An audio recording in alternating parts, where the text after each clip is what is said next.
Hello, folks, and welcome to the penultimate episode of the Doom Mixtape.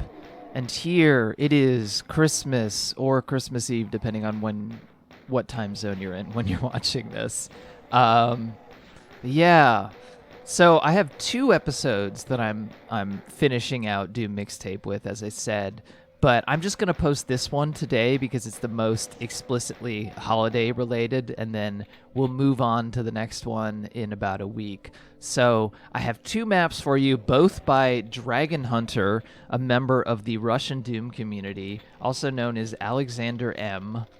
And these are both map 15 from both Whitemare 1 and Whitemare 2. So Whitemare 1 came out in 2011.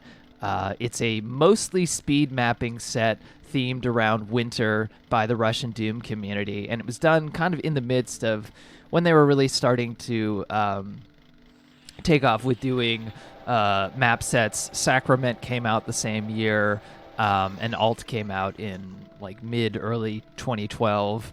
And then, of course, we have Heroes Tales, which I played one or two maps from, which was one of their first speed mapping sets, which came out in 2010.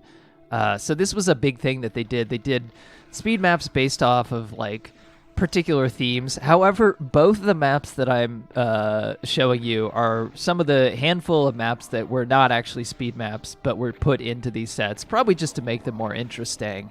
And they're both winter themed. This one is called Arctic Heart, and it's from Whitemare 1. The next one is called Floating World, and it's from Whitemare 2, and they're both map 15s. I sort of think of them as being sequels, one being a sequel to the other one. So yeah. But a lot of people seem to have played Whitemare and Whitemare 1, or Whitemare and Whitemare 2 for whatever reason, even though a lot of them are speed maps. It's like not been my favorite set per se. Like, I haven't played through like all of them. I've actually been playing through Whitemare 1 with a friend, and I enjoyed it, but it's not like at the level of something like Sacrament or Alt, or even like Bloody Steel by Big Memka or something like that. So I kind of avoided diving very deep into them. However, like, these map 15s are both really, really good. And I haven't talked about Dragon Hunter yet. So Dragon Hunter is another member of the Russian Doom community, and he hasn't made as much stuff as like BeeWen, but he's made some really good maps. I think I mentioned he collaborated with BeeWen on the remake of The Crusher for the like Russian Doom community Doom 2 and name only project, which I mentioned in the last episode. But he also did a map for Sacrament that's immediately before the really awesome BeeWen map, Controlled System, and that map is really good too. It's called I can actually look this up. It is called Industrial Processing. It just has a very generic name. It's map 12. He also did map 7 for Sacrament, and he did a few maps in Heroes Tales as well, and one of the early Clan BOS their first project, which is called Da Will, which doesn't really, like, from what I played, it doesn't really stand out nearly as much as their Sacrament or Alt. But and he's done a few things a little more recently. Something for a Megawad called Blood Speed, which is another speed mapping set. Another one called Speed Master in 2017. And then another one, the 1,000 Lines Community Project. So mostly doing speed maps. But the exceptions are, in this like speed mapping set, these are not speed maps. So yeah, I actually was originally going to play another map from this by Shadow Man. It was like a little bit simpler, but I had such a difficult time playing through it. I was actually recording it. I had such a difficult time playing through it pistol starting, because I had played through it with my friend. We were playing through Whitemare, and like it was like way easier to play on multiplayer, obviously, because we had like respawning items and stuff. And I found it next to impossible to play from pistol start, like on Ultraviolence. Maybe I like missed some key items or something. And I got so frustrated with it that I was just like, screw this map. Let's just play the two Dragon Hunter maps. because I was going to skip this one, and I'm glad I didn't. I'm glad we get the double dose, because like if we're gonna end out, we got to end out strong. We got to end out with a potent dose. And if we're going full Christmas, we got to go full Christmas, which means I'm using sprite replacements here. As you can see, we got the candy cane stripe rockets. You know, we got a whole bunch of stuff, as you've seen. The ornaments, cacodemons, also paint elementals are also look like ornaments, and they make like a breaking sound when you break them. Yeah, these were all sent to me by my friend because we were playing through Whitemare with this replacement because it just felt appropriate. And I haven't really done, extra gameplay mods or, graphics replacements or whatever for this series. I'm mostly stuck with, like, the default, palette of Doom. But I feel like, it feels like if I'm going to use it anytime, Christmas feels like the appropriate time to use it. And it adds an extra festive feeling to these already fairly festive-seeming maps. So yeah, you can see I'm basically just trying to outlast that Cyber Demon, which I did successfully, amazingly. But yeah, I was so frustrated playing through, so I'm just going to go back to kill him. Just, I did so much work, so I might as well finish the job.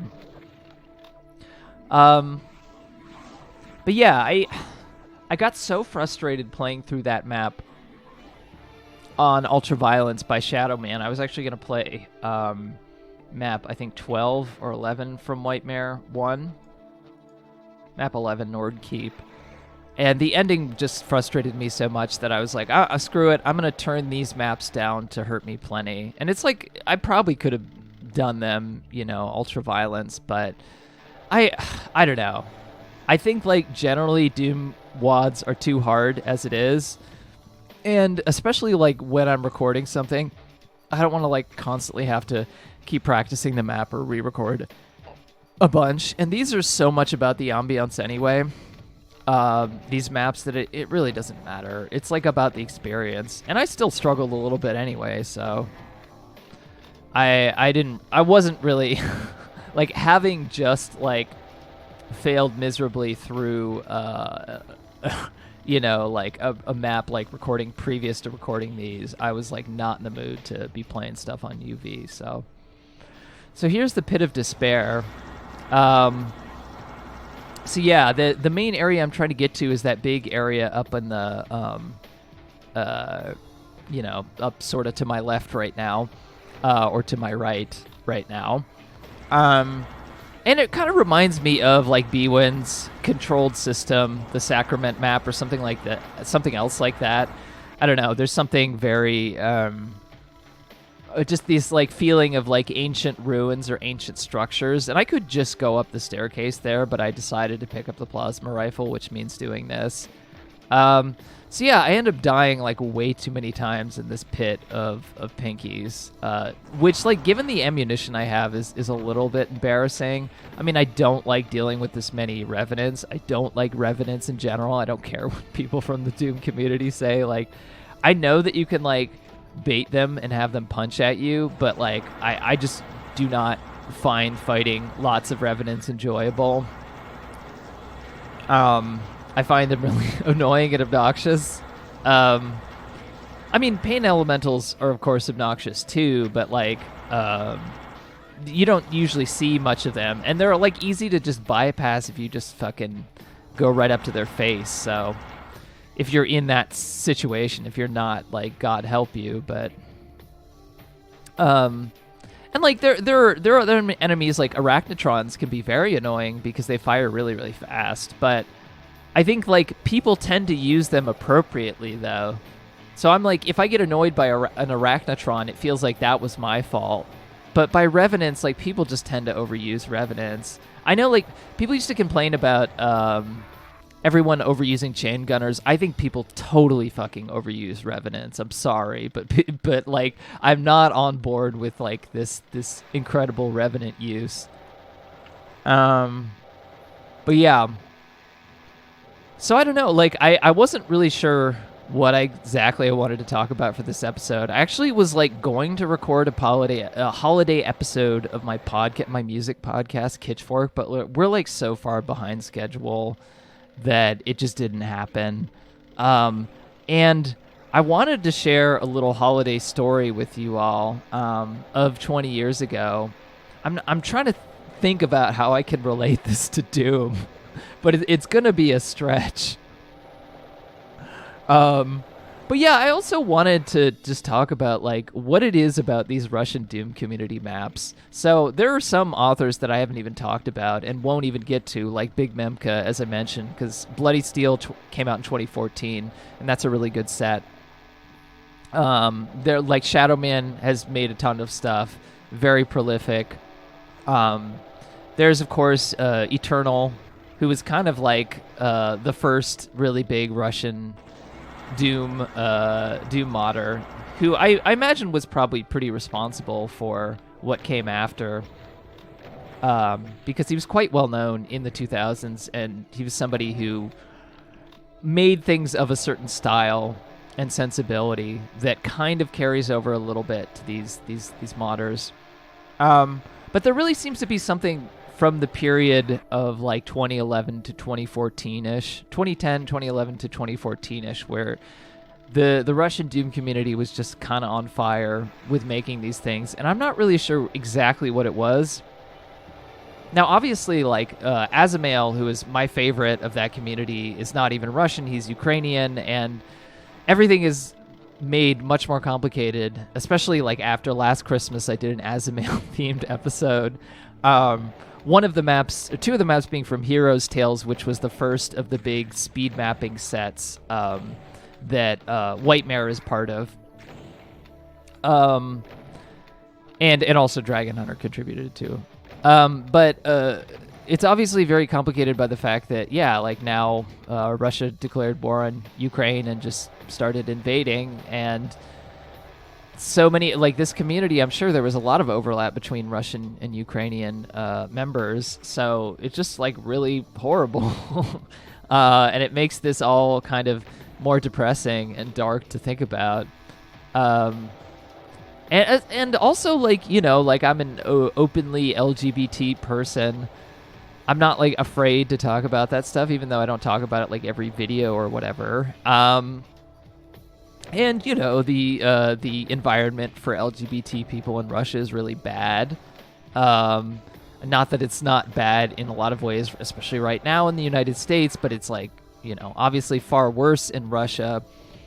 And you know, that comes up partially because normally, you know, I'd just be able to ignore it and project whatever I want to project onto it because it's just a fucking Doom mod, you know. But there are some things like Alt, you know, which had the Tonight Gay Nukem poster in a couple of the levels, or things like that, where it's just like it makes you just like be like, you know, give it a little bit of a side eye, like what is this about? You know, and I'm still not really sure, but it's probably a homophobic or transphobic thing. And it's like I'm able to like look past it because, well, one, I'm not like dealing with the people who make this stuff every day. I'm kind of projecting my own, you know, whatever I want to into these maps to some extent. And it was like really nice to interview like Lainos and BeeWen. And I'm sure, like, plenty of members of that community are fine. But, yeah, it is one of those things where it's like, I'm not really going there for the most part. But, you know, every once in a while you get reminded of that. It's difficult because Alt was, like, so meaningful to me. But it makes it, like, a little bit harder to recommend that stuff.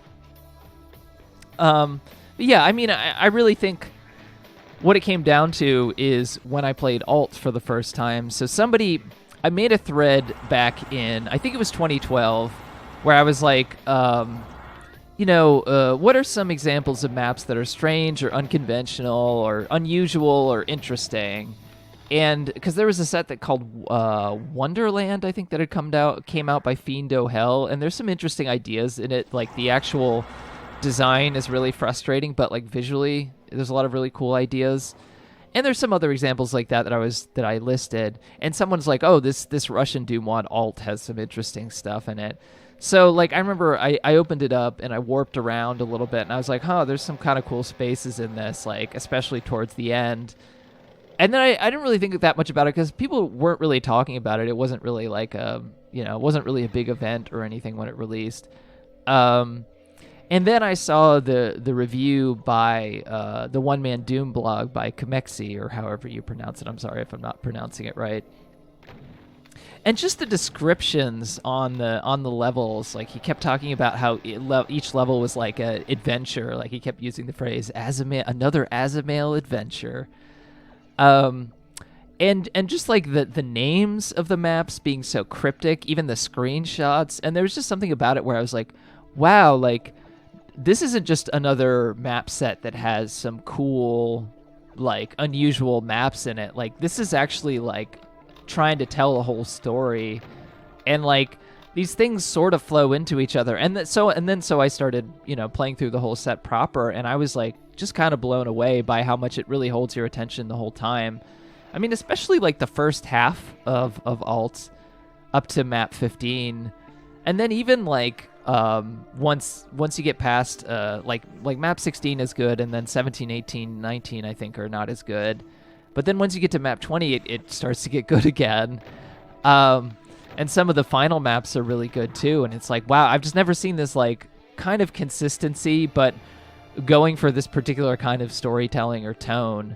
And I feel like Alt just encapsulates what this community was good at in general, like in lots of spurts, like the Lainos maps or these maps.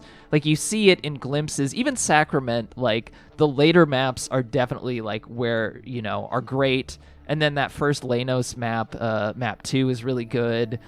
But then there's some other maps in there that are just kind of like typical, like pretty decent Doom maps. And Alt has like a few of those, but for being a whole megawad and like mostly not having that, I was just blown away because community map sets are not known for their consistency. And even when they are, they're consistent in like the wrong way for me. They're kind of boring. But like I think I said in the previous video, I'm like not huge fans of megawads done by like one author. Even 2 or 3 authors, it's like it makes it a little bit better. But yeah, it just like it starts to lose its appeal. And I mean, of course, Azamael did a lot of the maps for Alt, but like there are a lot of other mappers in there too who all did really interesting stuff. We had like even people who didn't really make anything else, like Nomad, who made map 6, or like Madsy, who made map 11, etc. And I don't know, it's like, oh, even Wraith has a map, and Wraith has some interesting Doom maps as well. He has a set called Alpha Accident that is a bizarre fever dream of it's like a weird, bizarre, like algorithmically generated gone wrong, like machine sentient version of episode 1. It's like so intense in terms of like how complex those levels are. But yeah, even Wraith has a map in Alt. So yeah, clearly there was something going on, not just with Azamael or BeeWen, but just with like these authors in general. Of course, BeeWen, I think, was responsible for making a lot of changes to levels that made them better.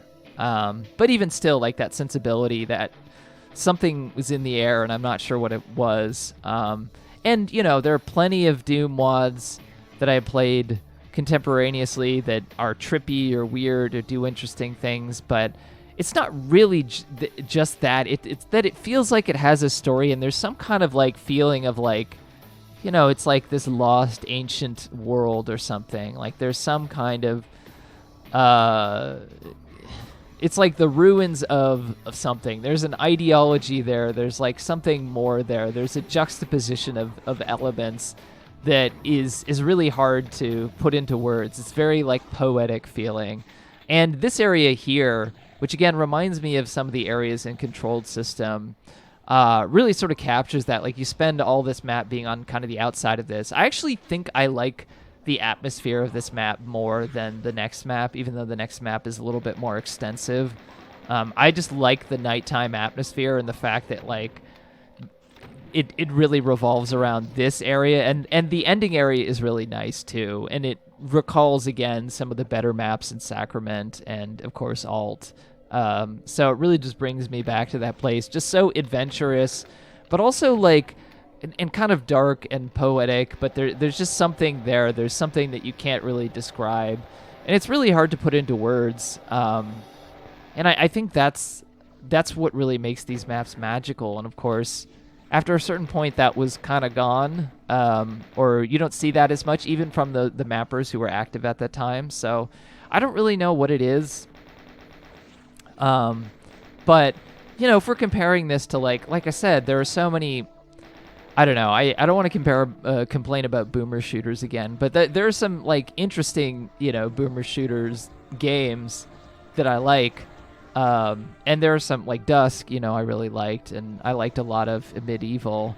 And there were moments where it really transcended, or something like Cruelty Squad, which isn't exactly a boomer shooter at all, but it's more of an immersive sim.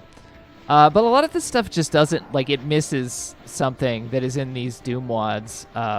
It just doesn't have some fundamental, you know, like, it doesn't have what these have. So you can't really, it's just hard to describe exactly what that is.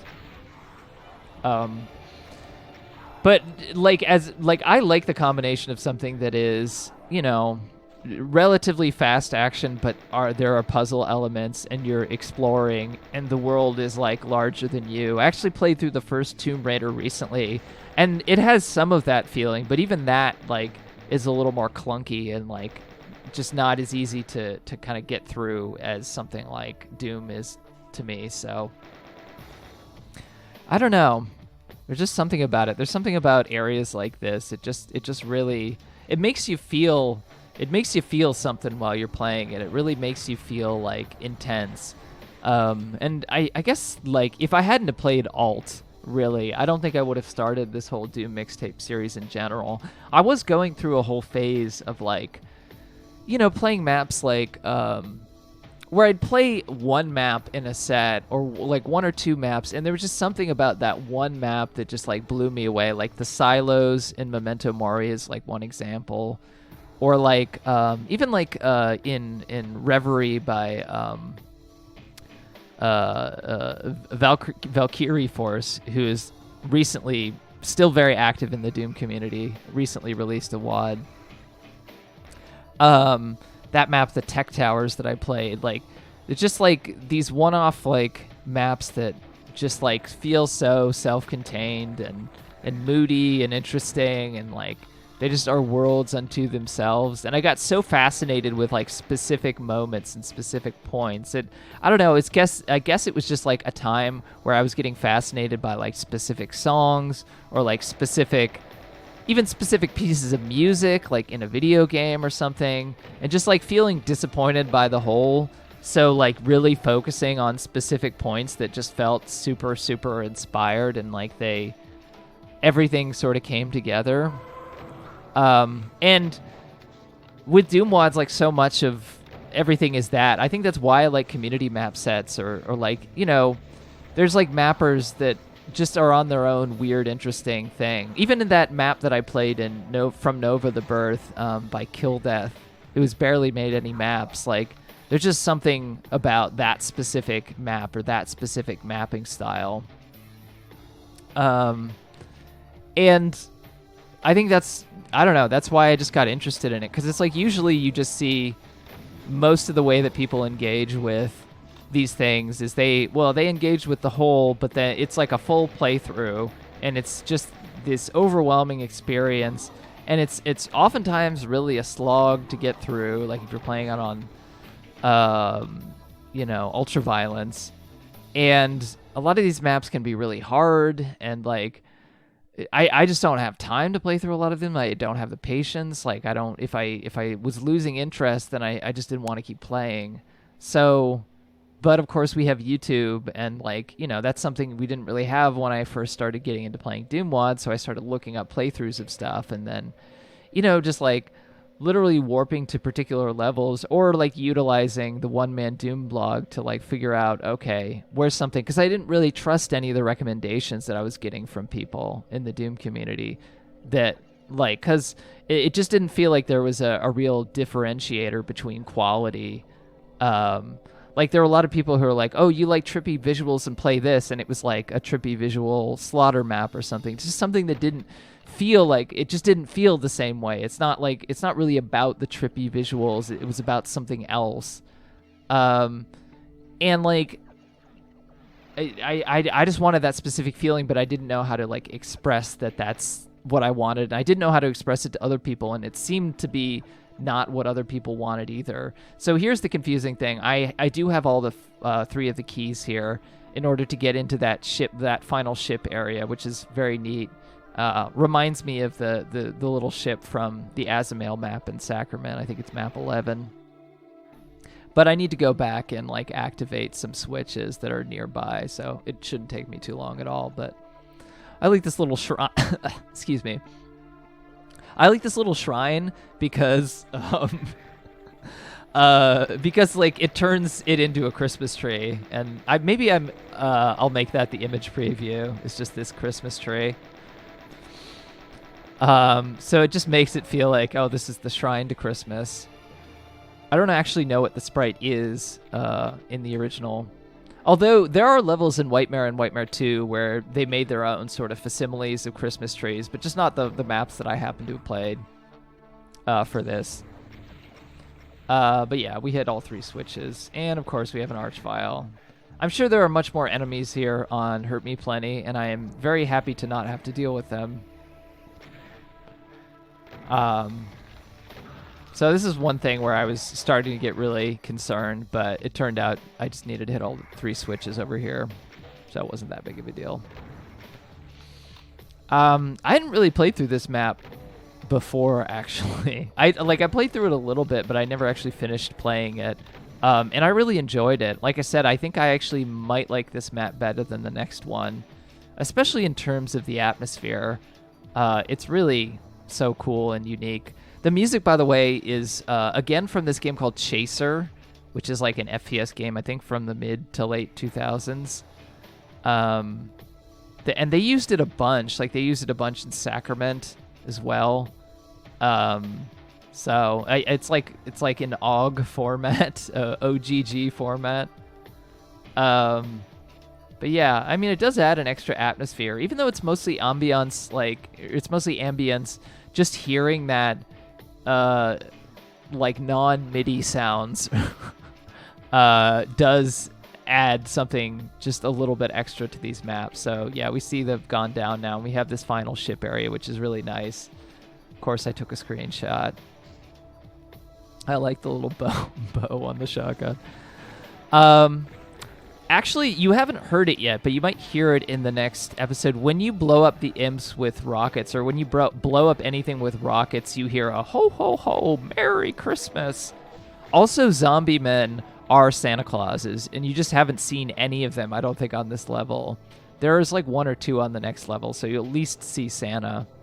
But yeah, it's actually quite cold out here. I mean, there's been a big snowstorm throughout a lot of the U.S., although unfortunately it didn't really snow very much in New York. It was mostly raining, and then after the rain passed, I got like a little bit of snow yesterday as I was walking to Trader Joe's before I was doing my stream. I did a Christmas stream, which you could find on my YouTube channel, the Christmas Chaos stream, and yeah, I don't know. I love how these things shatter when you kill them. It's so funny.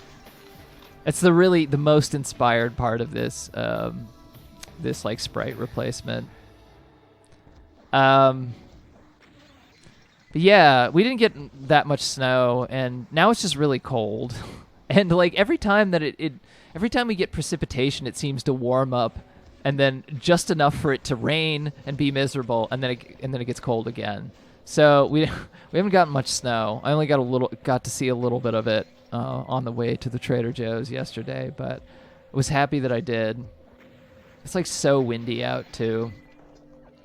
But yeah, I love this ship. We have to deal with the cyber demon in a second, and then we'll move on to the next map. So while we're doing that, I want to tell the holiday story that I was hinting at. So yeah, I'm not sure what I need to do actually to make those bars go down. I think I need to step on those teleporters, like enough of them. I'm pretty sure that's what I need to do, or at least that's what I decide to do. So who knows? But yes, so for this podcast episode that I was going to do, I actually still have a lot of old chat logs from like 20 years ago when I was in high school, because I just kept them for some reason. I saved a lot of my logs, or at least I saved like, because this was like an instant messenger, like, so I used Trillion.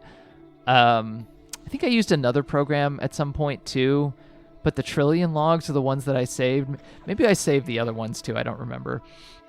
But just like through transferring them to different hard drives, like I still somehow have them. And so I was looking through and like, who was I instant messaging 20 years ago, like today? And like what was going on in my life, because I didn't really remember. I do remember like I bought a copy of Reason 2.0, or my parents got me a copy of Reason that Christmas 20 years ago, which was hugely, profoundly important because it's the program I still more or less use. I use some other programs sometimes, like Reaper, but to make music, and I was using like ModPlug before that. I had started making music and like posting it on OC Remix, the video game remix site, and I'm kind of like being reflective on that again because I'm trying to like, I'm at a point in my life where it's like like so much time has gone by, and I wanted to spend more time like focusing on making music and like making something that I thought was like be really meaningful and good.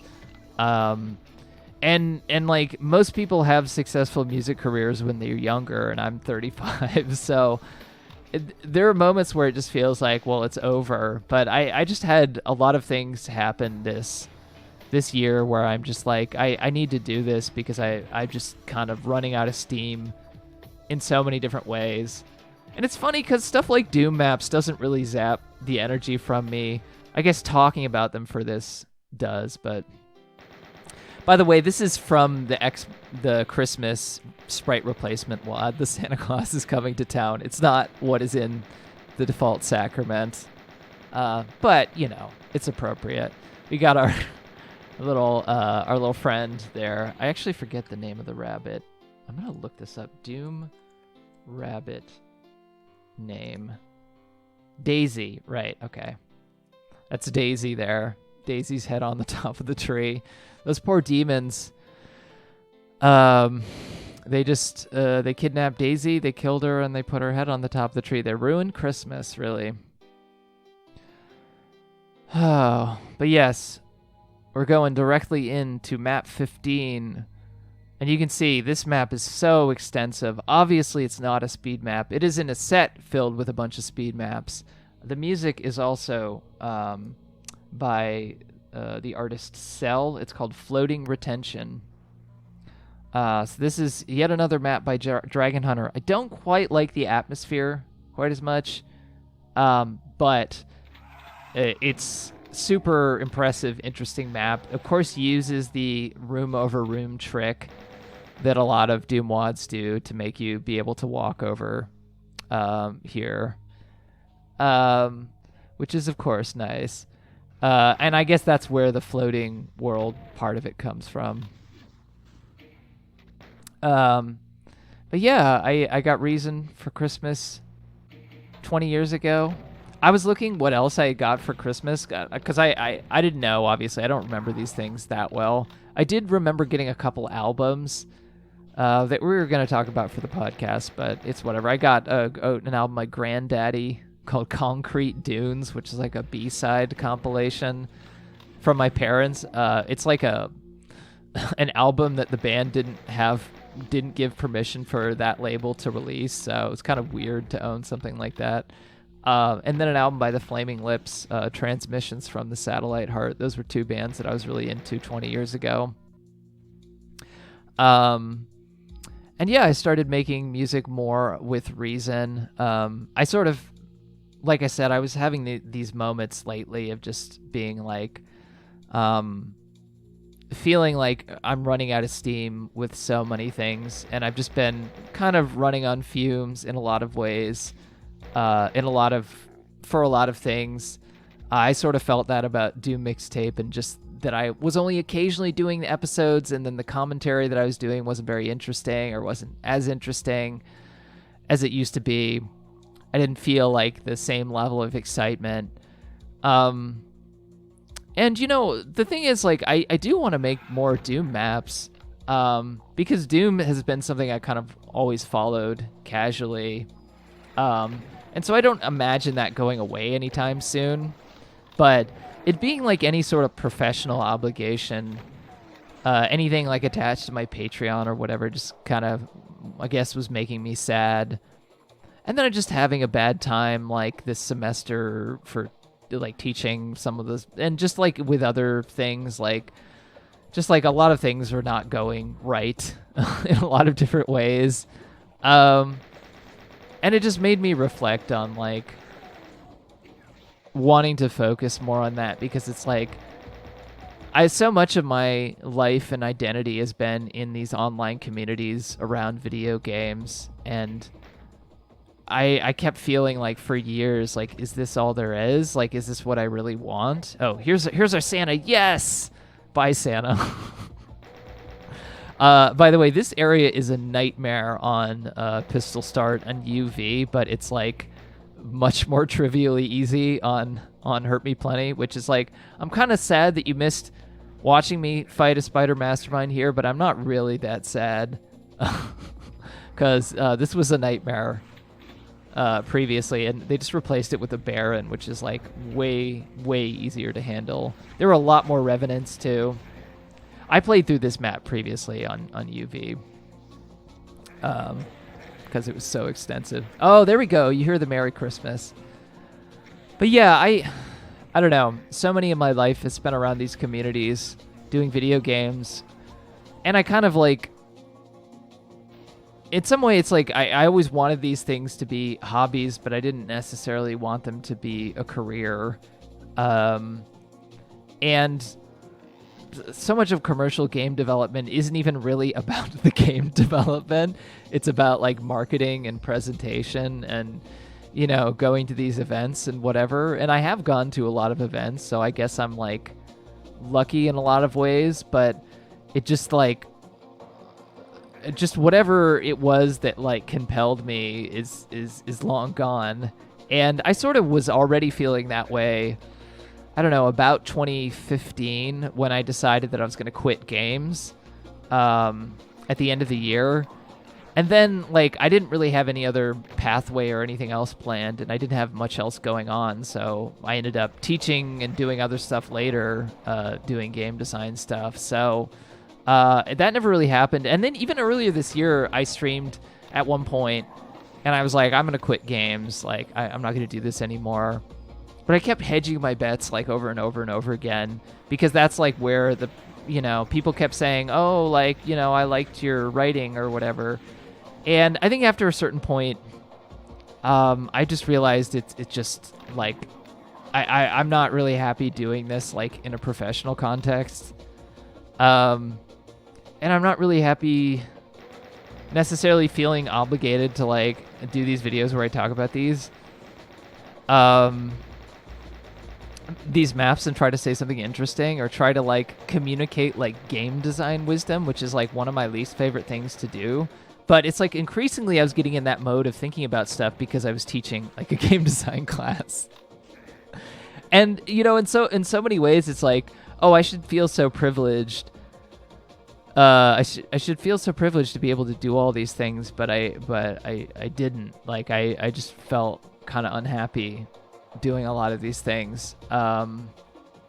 because I just didn't feel like I could express myself. It feels like what I'm interested in. And I keep talking to people who are like, oh, well, you can find your way, find your own way to, it's like everyone keeps giving you like a little way. And it's like, oh, you can find your own way like into being interested in it. Oh, you should do your specific thing that you're interested in. It's like, no, I don't really think that's the problem. But everyone kind of just reels you back in.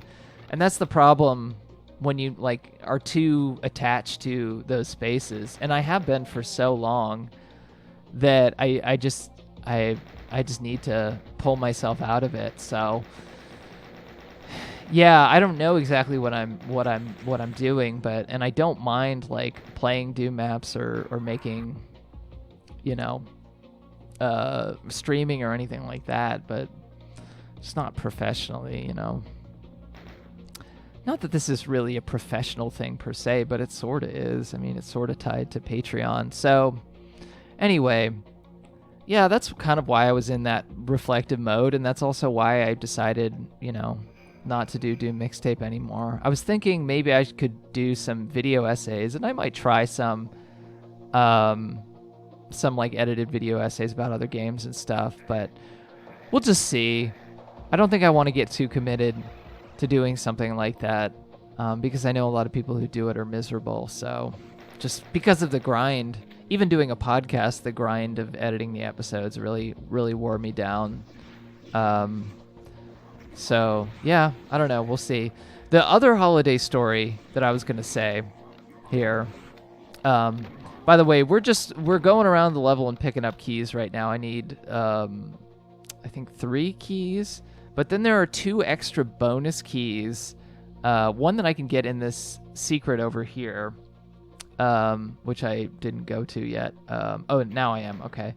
That will get you to the secret exit, which I did sort of inadvertently. I didn't realize that I was going to the secret exit, but I'm glad I did, because the secret exit is awesome on this map. It definitely reminds me of Alt and, a lot of moments and a lot of classic moments in Russian Doom WODs. So I think that's one of the secret skull keys. You can see I have double red keys.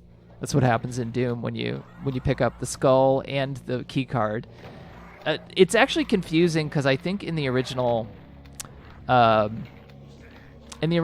Doom, like Doom Episode 3, they only either use skull keys or key cards. They don't use both at the same time ever. So it made me think that they were just interchangeable, but they're in fact 2 separate items. That might have been changed in like Boom or Z-Doom in order to add more keys. I'm not really sure, but yeah, they are in fact 2 separate things, which is just something that like took me remarkably long to sort of figure out that was the case. But yes, okay, the other holiday story is I was looking up what I was doing around the time, because in high school I was on the swim team. Like if you've ever been on the swim team, that was like the one sport that I did like consistently up through the first year of college. And if you've ever been on a sport like the swim team, you know that like always the winter break is always the most intense time of the year. So we always had really intense training during winter break, which was always like awful, because it's like you want to chill out during winter break, but no, you have to go to like the most intense practices of all, because that's just how the like season maps out. Like we end up finishing swimming season by like March or so. So like just like they'd do the thing where like September, October, or whatever, when it would actually start. I think it started usually around October. You'd like build up for 3 months and then build back down, basically. So like by the time we got to the intense swim meets, like the practices were way easier, and we were just practicing like diving or doing flip turns or whatever. But yeah, so like that particular for some like Christmas breaks, me and my family went and like visited family, so I actually missed a lot of the most intense practices. So I had to like practice on my own, and it's basically like honor system, but of course I swam like way less than I was supposed to. but the and like of course the swim team would get mad about that, and it's like, oh yeah, you get mad that we want to visit family. Like, come on. I don't know, it's ridiculous. But yeah, like that particular December, Lord of the Rings Two Towers came out, and everyone, you know, those movies were so huge, so everyone wanted to see it, and it came out like a few days before, and so we were gonna see it, so we went into like I think it was like the Easton Town Center in Columbus, Ohio, which is like the big mall. I'm pretty sure that's where we saw it. But like so everyone on my team was like, because, you know, I was pre-transition, so I was on the boys swim team, and like, they were like, we're going to go to Hooters. And I was like, I don't really want to go to Hooters. And they're like, well, you can't come with us. Like, if you're going to go with us to watch, Lord of the Rings Two Towers, you got to go to Hooters with us. And I was like, I don't know about this. And my friend, like Scott, like convinced me. He's like, oh, the food is really good there. It's just total bullshit. Like, oh yeah, they have really good wings or whatever. And I was like, oh, okay, if the food is good. And so I literally felt so guilty about it that I told my mom. And like, that was the bizarre thing. My mom didn't even get mad. She was like, oh, it was actually really weird. Because I responded thinking that she'd get mad, but she was like, my parents had this thing where they thought that I couldn't socialize or talk to other human beings. Apparently they thought that, like, I don't know, they thought that I was on the spectrum, which I have been diagnosed as not being on the spectrum, but whatever. I have many other issues, but that is not one of them for me personally. Just personally, there's many other things that I have, you know, that you could diagnose me with, but that is in fact not one of them. Even though I do play video games and I'm on the computer all the time. I know it's easy to confuse the two. But anyway, my mom was like, oh, that'll be fun. And I was like really weirded out by that. I was like, this makes it even worse. And so we did go, and, you know, we saw Return of the King, which I remember being pretty good. I think I liked it more than the first one. It's funny because I never saw the third one because I wasn't like a huge Lord of the Rings fan. But maybe I should finally close that loop and finally watch the third one. I think I've seen part of it like on TV, or they might have even shown it like on DVD, like during like, you know, when we had a substitute teacher for like high school orchestra. That's a nice little secret there, by the way. I was actually really stuck on this level when I was playing it before, not knowing where to go, because you can actually open one of the gates, and it weirdly going through that secret reminded me, I don't know why I associated those two things in my head, but it reminded me that I could do that. It's also kind of weird that there's just a key there. So you can, in fact, open one of the gates, and you normally would not think that, because normally you don't open gates in that way that look like that in Doom. So that was a little strange, but whatever. Yeah, and this circular rotund tower building. But yeah, so we went to Hooters, and like I was like, I felt so weird and awkward about it. And everyone was like, because I was like obviously the most uncomfortable person there. Everyone was like obviously like ragging on me. And it was just like, I don't know. I felt it's weird because it's like, if like going to that now, it's I mean, I would feel weird about the dynamic. I would feel much more uncomfortable with all the like gross old men there than any of the like actual girls there. But like at the time, I was pretty deeply repressed, and it was pretty uncomfortable for me, especially in that setting. And I remember there was like one of our like somebody in our team pretended it was he said it was his 12th birthday party. So like the girls danced for him or whatever. I don't know. Anyway, the food wasn't very good. and everyone thought that I sucked, but I did do it. So that's what happened 20 years ago. There isn't much to that story beyond the fact that we went. And yeah, apparently I bought Conker's Bad Fur Day. I got Conker's Bad Fur Day for $18 at, I presume, was turned into the GameStop. It used to be the electronics boutique, like at the mall, but then fucking Funcoland and electronic boutique got bought out by GameStop, and it made both of them worse because Funcoland had some good prices on like old games. They sold old games, and then Electronics Boutique had a lot of like PC games that you could buy used for cheap. So yeah, we got Conker's Bad Fur Day for $18, which even with inflation, that's insane because like of how much that game is worth now. That game is worth an insane amount for N64. But yeah, I ended up playing that game and beat it, and I beat it, and it's pretty good. I don't know. I remember just being very happy that it wasn't a collectathon like DK64 or Banjo-Kazooie, or Banjo-Kazooie or Banjo-Tooie. Yeah. So that was Christmas 20 years ago. And here we are dealing with some Arch files. We got about 16 minutes to go. Yeah, I don't know. There isn't much else to say about this. We're gonna pop out to an above area and then drop down, and I think I'm gonna miss some pretty extensive secrets here. And I saved in a really unfortunate place right here, where I'm like about to get hit by a bunch of different enemies at once. So I hate it when that happens. It was so scary.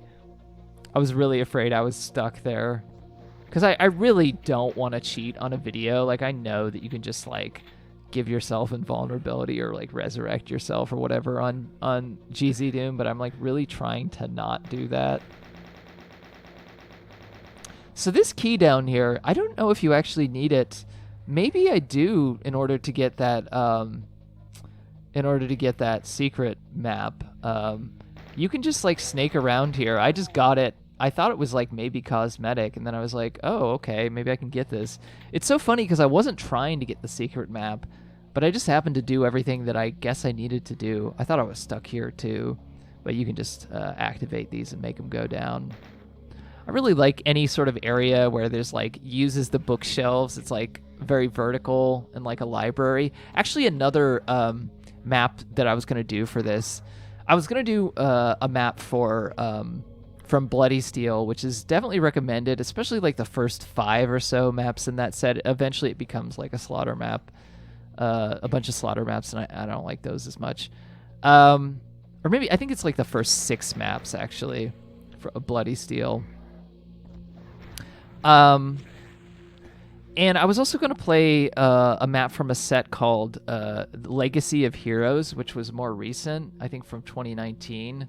By Gasp or Gaspy, and one of the levels was called the Great Library. And that level, there's something interesting about that level, but you know, there are other things that I wanted to talk about more. So, but Legacy of Heroes is recommended if you like Eternal Doom. I thought the whole set was pretty good. There are quite a few Doom, like, I guess Lost Civilization was a big one, where it's like, it was a really fun experience, but I wouldn't put it at the same level of playing these Russian maps, because there's just something about these Russian maps, like, not just in terms of, like, the visual detail. Obviously, that's the thing that sticks out, because there have been people who've made big city maps like this. But it's just the variety of ways that you sort of interact with things. It's the kind of spooky, you know, like ambiance, the feeling of like mystery. There's just something about it, like the fact that you like drop down on a lot of locations. The way that you sort of progress is like interesting and varied here. So if I go over to the right, I'm sure there's more stuff that I missed here, but I'm just not gonna bother with that. I'm gonna go where the arrow is pointing me to go, which that arrow is definitely appreciated. Although you never know if the arrow is lying to you or not. Of course, air control in Doom is always difficult, but any time that anyone can manage to do something interesting with verticality, I give them points just for mixing it up, honestly. And that's something that I love about a lot of these Russian maps, that there is it's always trying to find new ways to get you to like creatively move through a space. Something like different that stretches the limits of Doom and like what Doom is supposed to be and what it's supposed to be able to do. And for me, like, that tension is always what makes something interesting. Someone stretching something to what it's not really supposed to be using it for, and bending it to its will and making it into something really unique and memorable.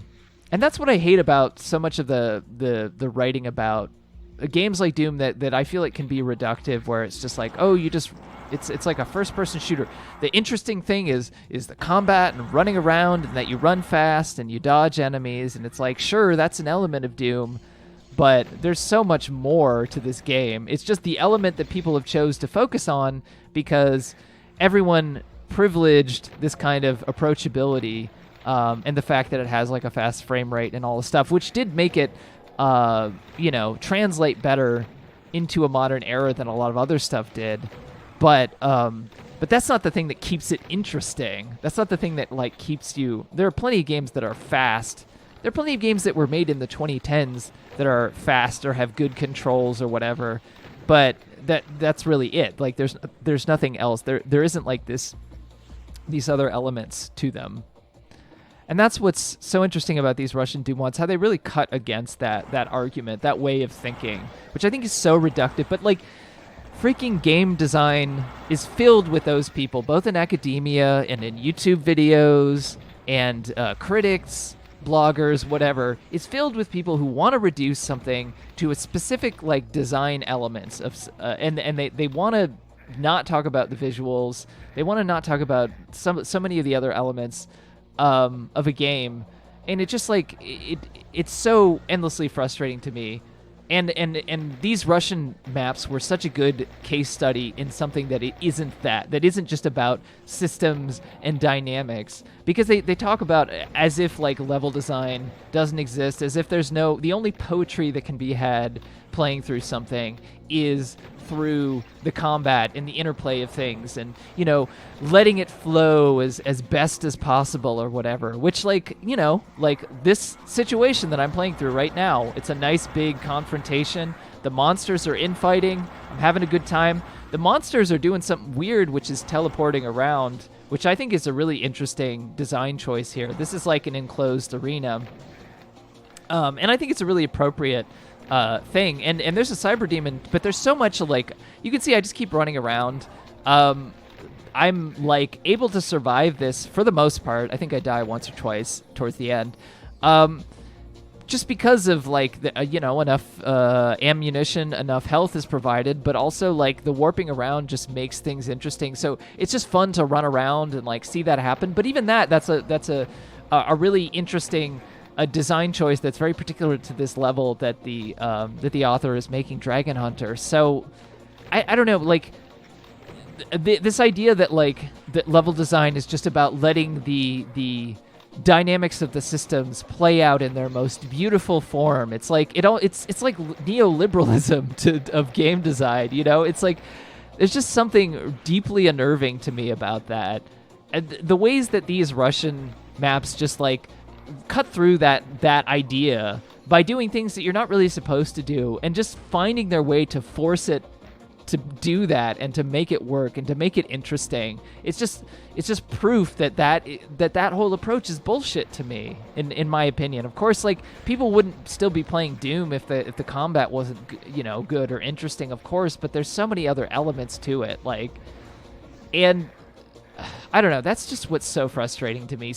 There's so much that, like, people, it's like a classic science thing where people ignore all the examples of something that contradicts their point, Like, there are certainly examples of a game where its systems are beautiful or whatever, and so many game design people just fucking blow their loads off of even like a game like Vampire Survivors maybe is a good example. So many roguelites are an example of game like that. And it's like, cool, yeah, sure, that's a type of game, but this is not what this is. This is like someone telling a story through the design of the level. This is someone expanding beyond the vocabulary of what they're provided and really transcending to something else. And that's like what's important. And that is the key element here for me. Like, it's not that the systems are cool and fun, which they are, but it goes beyond that. And that's what's like, I don't know how many times like drive that into people's heads. Like it really like, of course, like a good systems will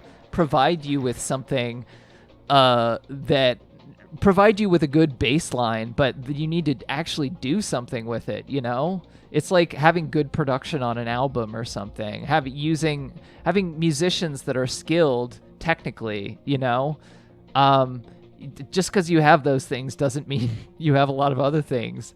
That's what kills me about this stuff. That's what I still hate. And like, it's still like that kind of language and discourse about game design still reigns supreme, and it feels like it will just indefinitely.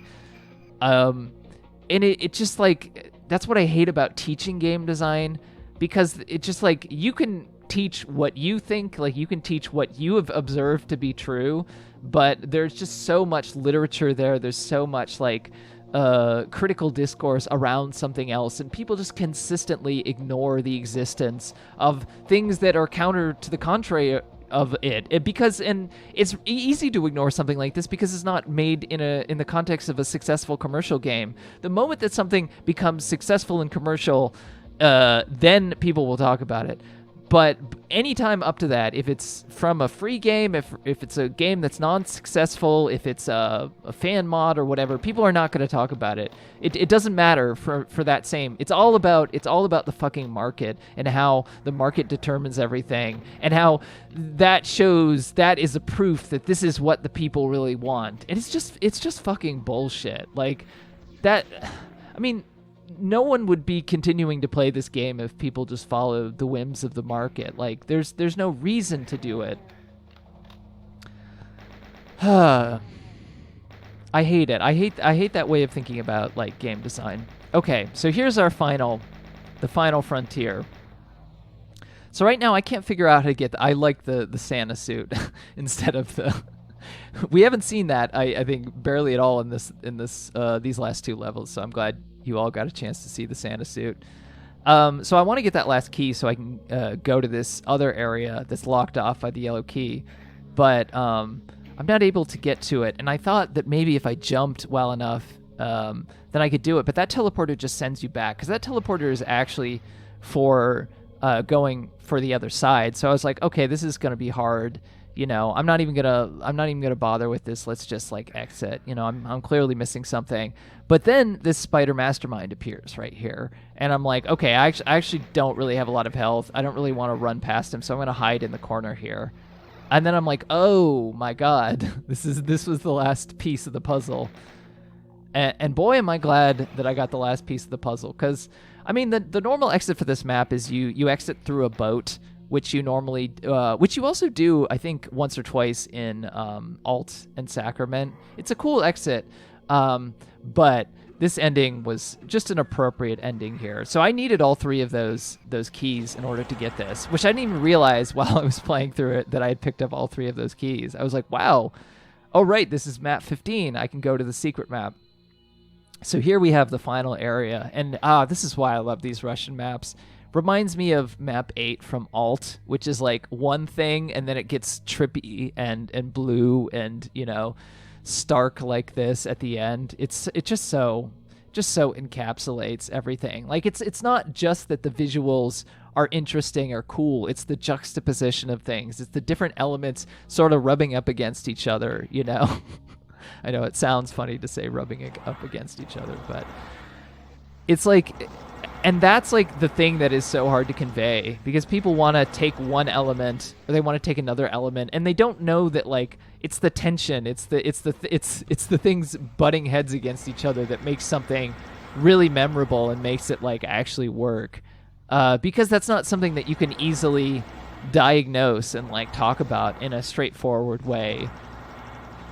But it just seems so crucial to like what makes these maps interesting. So we have one final confrontation here. Thankfully, I'm on Hurt Me Plenty, so it's not too hard. And then this actually leads to 2 secret maps that are both by Dragon Hunter. And I don't want to show you the secret map, the beginning of the secret map, because it is very visually impressive, map 31, but you're going to have to see it yourself. So you're going to have to play through this set yourself in order to see it, because I don't want to spoil it for you. I feel like I'll leave one thing unspoiled, because the view at the very beginning of the map is so cool that I just don't want to spoil it. So yeah, that'll be something to take with you if you haven't played through this set. You know how to get the secrets, so you can watch how I played through it. You can warp to map 15 if you want and get to the secret exit yourself. I guess you could warp to map 31 too, but you're gonna have to see it yourself is the point. So yeah, now I just have to wait for these fire blue columns to finally go down. Fire blue, of course, is the stream killer. So yeah, I hope you appreciated my so what did we learn here? We talked about my sort of relationship with the Russian Doom community, why I think these maps really stand the test of time. There's something interesting, there's something fundamental here that is like that goes just beyond Doom, but there's just a tension that really works. 2, I had 1 or 2 Christmas stories, so I hope you all appreciated that. And 3, yes, I am going to work on more music. I really want to do that. Of course, I want to work on more, I do want to make some more Doom maps. I do want to do that stuff. It's just like, I think I need to move away from certain elements of the space that I've been in, because they're just so many things that people just consistently ignore because, of a variety of different factors, but mostly because there isn't money invested in it. And if there's one thing that the Doom community is not about, it's about making money, because it's all free shit. So this Christmas, let's all appreciate free shit that we can play on the internet. And I hope you all have wonderful holidays. Yeah, I hope it's not too cold out. I hope you are nice and toasty. I'm going to get some nice cookies and milk, and I'm going to drink them, and I'm going to have a nice time, and I'm finish grading. And I'll see you all on the final episode of the Doom Mixtape later.